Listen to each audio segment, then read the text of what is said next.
Unlike previous disasters, this disaster has an entirely different origin. The disaster we face in Oklahoma today can only be characterized as that of a leadership disaster. That is Oklahoma House Minority Leader Scott Inman this week talking about how we got to the state budget crisis. He joins us live now this morning. Thanks for being here with us. Glad to be here. Thanks for having me. So a leadership disaster, pretty strong language there. Who specifically are you talking about? It is. I mean, when you look at the fact that you've got a $1.3 billion budget hole, we're about 11 or 12 weeks into the legislative session and we've still not seen a budget. We still haven't voted on the House floor or in any House committee on any particular bill that would even fill that budget hole. You look at the decisions that have brought us here the last 6 or 7 years. We've had $1 billion worth of income tax cuts, $2 billion worth of tax credits and exemptions that have been given away, and the largest tax giveaway to any oil and gas producing state in the nation.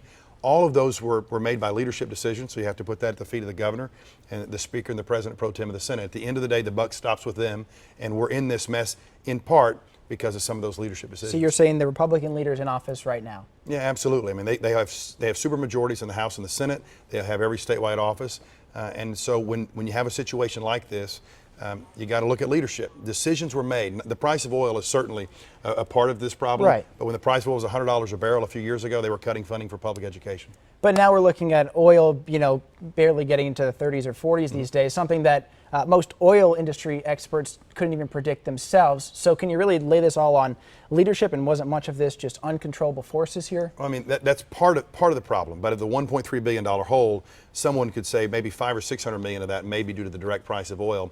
But the rest of it is because of tax cuts, tax credits, and exemptions, using one-time money resources instead of finding really recurring revenues that could fill these budget holes. When oil is $100 a barrel, they cut public ed funding deeper than any other state in the nation. Okay, I want to jump into the budget gap we have real quick. The governor held a press conference this week with her proposals to fill this gap. Here's what she said about the budget.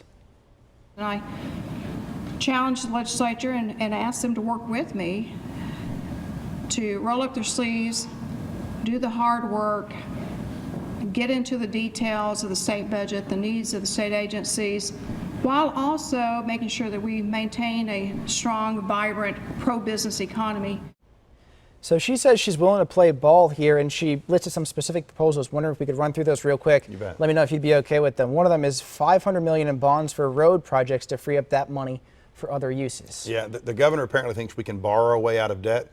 To take out $500 million worth of road money, just to literally put a one-time patch on it, doesn't solve the problem. In fact, it means next year we have to put all $500 million of that back into the budget. So there's a big, huge hole back into ODOT money, the ODOT budget. So there's another huge hole then, and you got to pay about $80 to $100 million worth of interest on those bonds. And so it's literally trying to borrow away out of debt, taking a credit card to pay your bills. Okay. It doesn't make sense. So no there. How about expanding the sales tax for things like advertising, sales to airlines, NBA games? Another one of her proposals. We'll take a look at all of those, expanding the base, but we also want to make sure that we don't shift the burden from income tax cuts for folks who can best afford it to sales tax increases on folks who can least afford it. So then where should these cuts be coming from, and where should the budget hole be filled from? Well, you got to look at getting recurring revenue. So we want to restore the income tax cuts that have taken effect.